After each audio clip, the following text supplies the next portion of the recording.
Thank you, Gloria.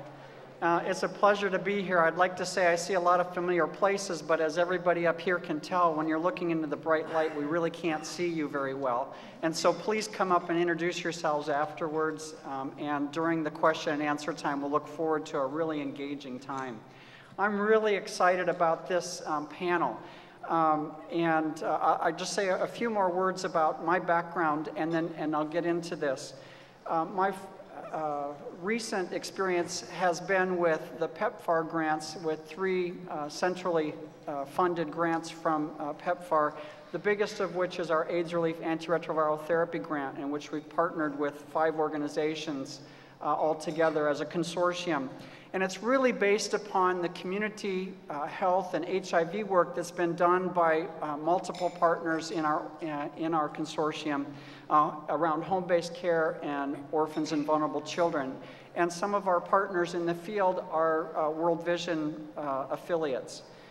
One of the major donors that I've been involved with at Catholic Relief Services really challenged us to look at, through an orphan and vulnerable children project in an East African country.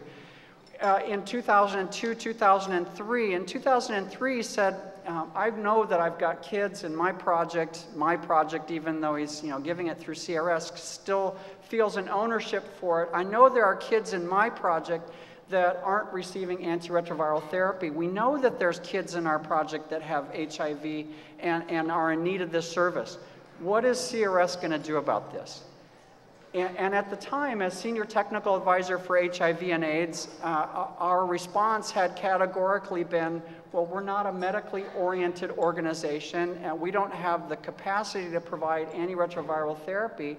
And besides, we're working in partnership in a government program that has already a system in which it will be distributing antiretroviral therapy equitably among the population in its country. And the area that your orphans are in aren't in an area that will be for the first rollout of antiretroviral therapy. This major donor was incensed. How can I be paying X hundreds of thousands of dollars for a project and know that there are kids with HIV among my kids who cannot receive antiretroviral therapy? I want to hold CRS accountable to making something happen to provide antiretroviral therapy. Fortunately, during that year in 2003, PEPFAR was launched, the law was passed, funds were made available, proposals were written, and we are able to provide antiretroviral therapy to those kids. All this to say that it's been based on community health and HIV in the community. And just to make sure you're in the right room, the title for this panel is Sustainable Community Systems Strengthening for HIV and AIDS Care and Support for Vulnerable Populations. Community is essential to what happens within HIV health and care. And I'd like to think of sustainability in 4 and maybe a 5th domain. And I think that each of the speakers will speak to one or more of these domains around sustainability. And I thought of it principally in terms of medically based technical projects, but it certainly applies to support of vulnerable populations. The first domain that we often think of in terms of sustainability is fiscal. That people are going to be, a program is going to be fiscally responsible, able to be sustainable in the sense that they'll raise their own support, that they'll have fee for service, that everything will be at least on an even keel for funding. But there are other domains, I think, that are equally important. The second one I'd like to mention is organizational. As we work with partners, whether it's World Vision or Save the Children, Catholic Relief Services, other PVOs and NGOs, we don't work apart from community partners that we're with. And there's often an organizational transformation, I think, that takes place. And having that kind of transformation helps bring an organization towards sustainability. A third one, of course, has to be in the technical domain. Whatever the technical content of a project or the nature of that organization's work has to be of high technical quality, through monitoring and evaluation, good project planning, obtainable results that can be monitored and documented. A fourth area often follows on the foot of the organization. Well, an organization may only have one domain that it's working in as a local community organization. It soon becomes, it's already passionate about that particular medical or health thing that it does. And it becomes a tool for advocacy. It has political inroads. And so this fourth domain I label as being political. Now, a fifth one, and I think it could be seen as cross-cutting, is around integration and partnership. Because none of us can do this alone. These organizations at a community level that most of us work with work in partnership. We work in partnership with them. We work together because they can't do it alone, either because they lack fiscal resources or they lack human capacity. Some of the 6 building blocks of health system strengthening that the WHO puts out around capacity building for human resources, good governance, management, grant compliance, physical transparency, supply chain procurement things, and service delivery. Among these 6 building blocks that are under the WHO list of things that are essential for health system strengthening are things that we work on by integrating programs with our community partners and working in partnership because we can't do it alone. So I'm going to introduce all of our partners that are on the panel first, and then I'm going to ask them to, this is unconventional, but it's really hard if you've never been up front to watch someone else's presentation, craning your neck to the left and trying to see a flat presentation from the side. So I'm going to ask them to go down and sit in front so they can listen to their colleagues' presentations. But our colleagues will present in this order. Martha Holly Newsom is with World Vision, and she's going to be presenting, I've got that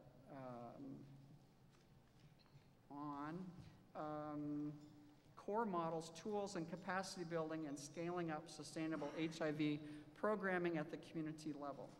And I think the key is even in her position as partnership leader for health and WASH in World Vision International.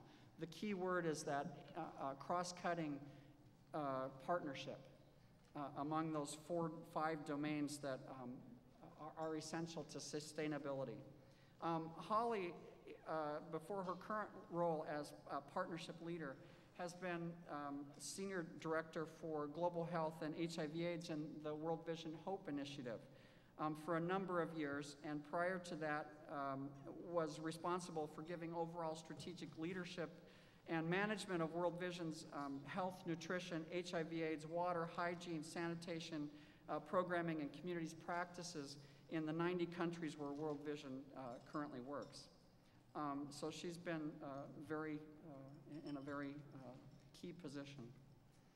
Prior to assuming this role that she's in now, she served for 4.5 years as the country director for Mozambique.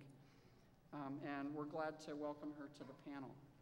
Our second speaker will be Tuli Chapa, and she's in micro-enterprise development as an officer with World Vision in Swaziland with more than 14 years of experience.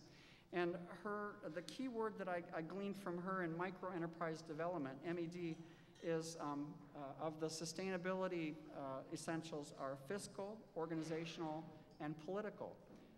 Obviously, having micro-enterprise development helps to support fiscally the work that's ongoing, but it also, that organizing communities together to do that kind of work has its benefit, as well as when they become passionate about it, they're able to bring advocacy to that. She has 2 years of experience working with orphans and vulnerable children, specifically in the area of service standards and quality improvement, as well as 3 years of programming experience in nutrition and food security. She's been, oh, sorry, wrong bio, sorry. Jumped my cue there. So 14 years of experience in managing micro-enterprise programs. And she's worked in countries such as Afghanistan, Pakistan, Mozambique, South Africa and Sierra Leone, where she's provided training and capacity building for not only World Vision, but other non-governmental organizations and community-based organizations. She has extensive experience and has managed many programs up to $4 million. Our third speaker is Nicole Richardson, and she is the program coordinator for the Hilton Initiative and Quality Improvement Specialist for Orphans and Vulnerable Children at Save the Children. She has 2 years of programming experience for orphans and vulnerable children, and she's been very key in helping to develop a standard service delivery guideline for orphans and vulnerable children, and she'll be talking a little bit about that in her program as well. She holds a Master's of Science degree from nutrition from Friedman School of Nutrition Science and Policy at Tufts University. Our fourth speaker will be Monica Holst, and she's had several years in the Utkele TB and HIV/AIDS treatment and support program and integrated therapy project. And I think the key word here is the integration and partnership, because often, especially in TB, the TB programs are nationally led programs that are based on WHO standards that the country adopts, and often it's the country nationally, the Ministry of Health, that runs the TB control programs, and I'm sure she'll speak something about that. And so partnership and integration are important key elements of sustainability. She's been there since 2007 in multiple partnership program management and HIV and TB integration at the community level. She's been with other programs as well in the area and has been area program manager for Okalamba since 1999 to 2002. She's been in the Berger District Child Survival Program from 95 to 99 and a project coordinator for a program in KwaZulu-Natal and Drakensberg region with World Vision in South Africa. She has several other responsibilities around courses and training in grant financial management and certification, and has done advanced studies in family medicine program from the Medical University of South Africa, and holds a Bachelor of Science in Agriculture from the University of Alberta in Canada, and is currently studying a master's program in public health from the University in KwaZulu-Natal in family and public health medicine. Our final speaker is Mr. Richard Wamibi, and he is the Regional Vulnerable Children Advocacy Advisor for the World Vision East Africa Regional Office, and is based in Kampala in Uganda. And he brings to this over 10 years of experience in working in both large and small scale programs in HIV and AIDS. He's a sociologist and researcher and a consultant across many of these programs supporting orphans and other vulnerable populations. As a sociologist and researcher, he holds his degrees from the Makerere University and postgraduate degrees in sociology.